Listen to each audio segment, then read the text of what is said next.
The Sony A1 is an incredible camera, but at $6,500, most photographers aren't going to be making this investment. Today we're talking about how you should think about buying camera gear from a business perspective.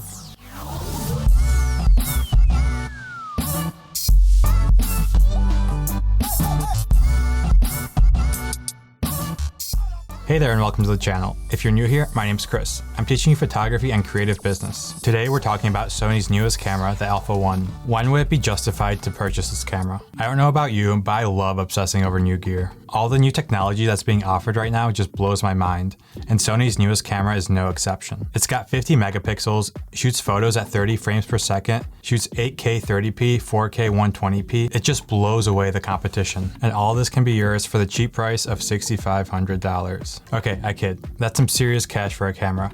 I bought my A7 III for $2,000. I built my photography business around that camera. It's a great camera and it does almost everything I need it to do. Buying the Sony A1 would make my life a little easier, but that's not enough to justify the price tag. What reasons would there be for me to buy this camera? Let's take a look from a business perspective. Let's say I start talking with this big company and they want to hire me on as a photographer. They want 50 megapixel photos for their ad campaign and they want 8K video as well. They're a big client and they won't sell for anything less. They've got a big budget and high resolution photos are going to cost them more. The problem is I don't have the gear for this job. Do I tell them no, I can't do this job? No, of course not.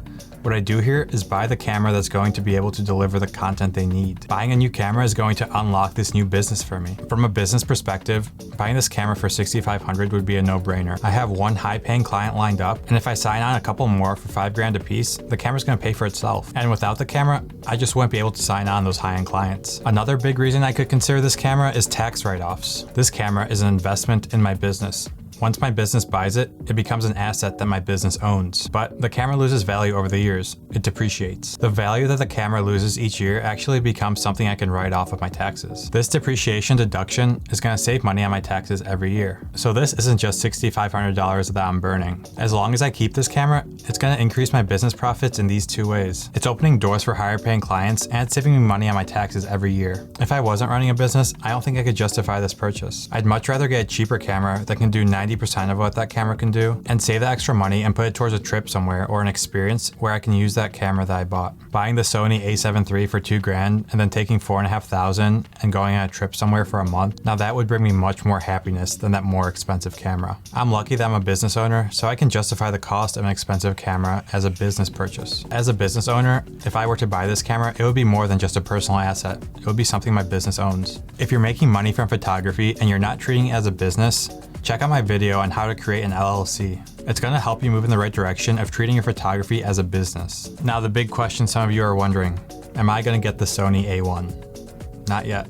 I just don't have a need for all those features in that camera. Maybe once I need that super high resolution for video and photography, I might consider it. But then again, there's cameras like the A7 IV, which I'm considering that has higher megapixel photos. But for the meantime, my A7 III is going to be my go-to camera. I love that camera. It's the foundation where I built my entire business around, and it's still working great. If you've watched this far, thank you. I really appreciate you. I think it's great that you're trying to learn more about business and photography. If you enjoyed this video, please consider giving it a like and subscribing to the channel. I want to say hi to all my new subscribers. Welcome. I'll see you guys in the next video.